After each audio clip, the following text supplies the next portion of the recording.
ప్రధానమంత్రి నరేంద్ర మోడీ నిర్వహిస్తున్న వీర్ బాల్ దివస్ కార్యక్రమం జాతి స్ఫూర్తి పొందాలని ఈటెల రాజేందర్ అన్నారు. సికింద్రాబాద్ గురుద్వారాలో వీర్ బాల్ దివస్ కార్యక్రమానికి ఈటెల రాజేందర్ హాజరయ్యారు. దేశ రక్షణ కోసం, ధర్మ రక్షణ కోసం, మన స్వేచ్ఛ కోసం సిక్కు గురుదేవులు వారి పిల్లల త్యాగాలను భవిష్యత్తు తరాలు గుర్తు చేసుకునే విధంగా ఉండాలని నరేంద్ర మోడీ దేశవ్యాప్తంగా ఈ కార్యక్రమం చేపట్టారన్నారు.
ప్రధానమంత్రి నరేంద్ర మోడీ గారు స్వతంత్ర సంగ్రామంలో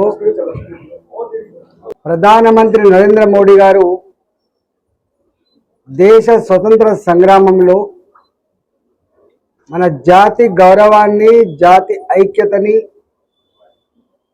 మన యొక్క సాంప్రదాయాలని, సనాతన ధర్మాన్ని కాపాడంలో ఎంతమంది అయితే అమరులైనరో ఆ అమరుల త్యాగాలను గుర్తించాలి, గౌరవించాలనేటువంటి సంకల్పంలో భాగంగానే అనేక మంది వీరులని స్మరించుకుంటా ఉన్నాం.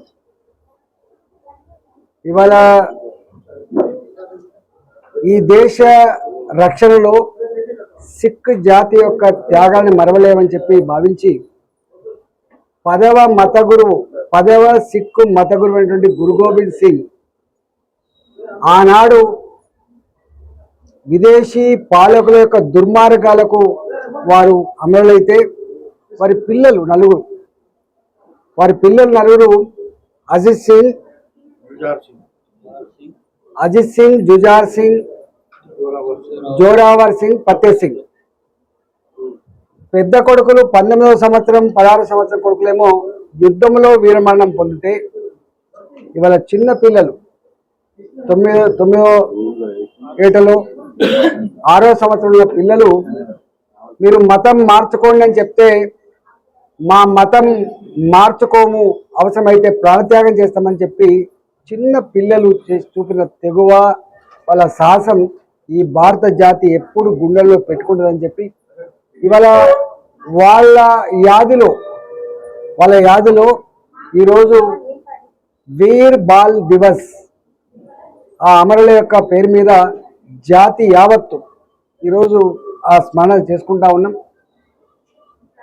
ప్రధానమంత్రి నరేంద్ర మోడీ గారు అనేక మంది త్యాగదారుల యొక్క చరిత్రని బయటికి తీస్తూ ఉన్నారు. ఈరోజు వారు కోరిండ్రు ఆ అమరుల యొక్క త్యాగాల యొక్క చరిత్రని పాఠ్య పుస్తకాంశంలో చేర్చాలని చెప్పి అయితే కోరిండ్రో తప్పకుండా ప్రధానమంత్రి గారికి నివేదించే ప్రయత్నం చేస్తాం. ఎందుకంటే రాబోయే తరాలు ఇవాళ మేము అనుభవిస్తున్న స్వేచ్ఛ, ఈ స్వతంత్రం ఊరికే వచ్చింది కాదు. దీని వెనుక అనేక త్యాగాలు ఉన్నాయి, అనేక రకాల రక్త తర్పణాలు ఉన్నాయి. కాబట్టి ఈ త్యాగాల చరిత్రని మననం చేసుకోవాల్సిన అక్కడ ఉన్నది. ఈ త్యాగాల చరిత్రని భారత జాతి గుండెలు నిలుపుకోవాల్సిన అక్కడ ఉన్నది. ఈ త్యాగాల చరిత్రని రాబోయే తరాలకు వారసత్వంగా అందించే అక్కడ ఉందనేటువంటి భావన ఉంది. కాబట్టి తప్పకుండా ఇవాళ గురు గోబింద్ సింగ్ తన మొత్తం కుటుంబాన్ని, వారితో పాటుగా తన మొత్తం కుటుంబాన్ని ఈ దేశ రక్షణ కోసం, భారత జాతి ఆత్మగౌరవం కోసం అమరులైంది. కాబట్టి ఆ అమరులకు జోహార్లు అర్పిస్తూ ఉన్నాం. అమరుల త్యాగాలు గుండెలు నిలుపుకుంటా ఉన్నాం. स्टेट सेक्रेटरी हरप्रीत सिंह जी, हमारा लीडर जयश्री जी, आज प्रधानमंत्री जी ने हमारा शहीदों का जो बलिदान हुआ था, हमारा देश के लिए, देश रक्षण के लिए, धर्म के लिए, हमारा स्वेच्छा रखने के लिए हंड्रेड्स ऑफ इयर्स जो जंग चला था, वो जंग में बहुत लोग शहीद हुए थे. वो शहीदों से हमेशा याद करने का जो इंसिडेंट है, हमारा सिख धर्म का गुरुदेव गुरु गोविंद सिंह जी, उनका 4 बेटा, 2 बेटा युद्ध में मरे थे. 19 साल का, 17 साल का 2 बेटा जो युद्ध में मरा था, जो छोटा बच्चा था, 9 इयर्स का, 7 इयर्स का जो बच्चा था, उनको कैसा मार डाला, कैसा शहीद हुआ, अभी भाई साहब ने बताया था. मैं समझता हूं इस देश के अंदर thousands of people, lakhs of people शहीद हुआ था. वो शहीदों से आए भारत, हमारा जो स्वेच्छा स्वतंत्र हुआ था. प्रधानमंत्री नरेंद्र मोदी जी ने हमारा सिख गुरुदेव जो सैक्रिफाइस किया था, जो बच्चों का जो सैक्रिफाइस आने वाला जनरेशन को मालूम होना चाहिए. हमारा संस्कृति, हमारा परंपरा, हमारा विश्वास के लिए कैसा त्याग किया था, वो आगे आने वाला जनरेशन को हम बताना है. वो त्याग का हम स्फूर्ति से लेना है, बल्कि पहले बार जो रिकॉग्नाइज करके प्रधानमंत्री जी ने कहा, एक नहीं और शहीदों का और जो बड़े बड़े नेता का, त्यागशीली का भी रिकॉग्नाइज करके, जो बिरसा मुंडा जो रिकॉग्नाइज करे थे, ऐसे बहुत लोगों को मोदी जी आने के बाद the real heroes of independence, real heroes of our धर्म के लिए जो लड़ा था, वो याद करते जा रहे. ये हमारा परंपरा हो गया.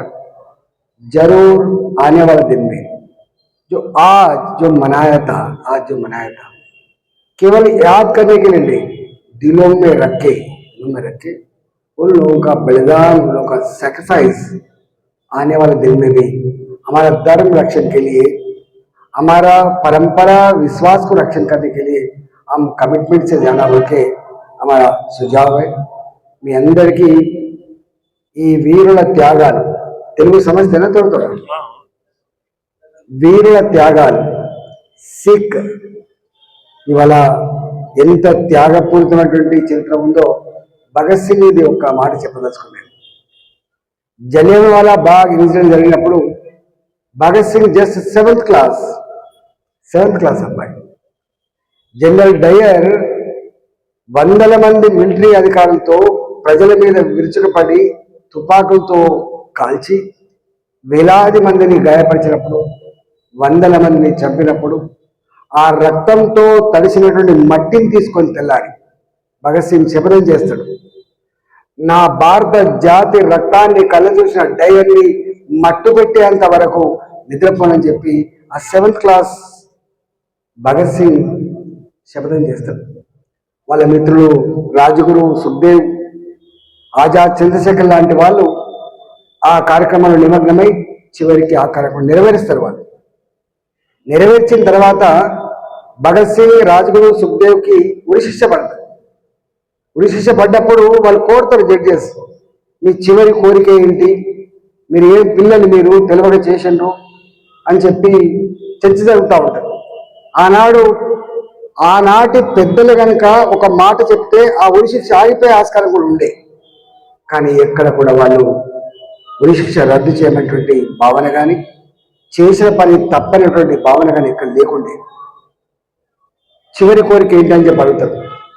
వాళ్ళు అంటారు, ఉరి కంబం మీద నిలిచి ఊహాగానం చేసేదా, నా ఊహల ఊయలలో మరో జగత్ వీక్షిస్తుందని చెప్పినటువంటి మానవుడు భగత్ సింగ్.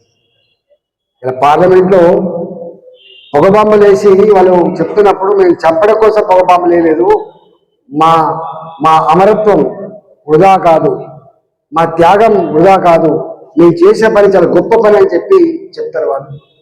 ఇప్పటికి మనం మార్చ్ 23 నాడు వారిది సభ జరుపుకుంటూ ఉంటాం. ఈ అమరుల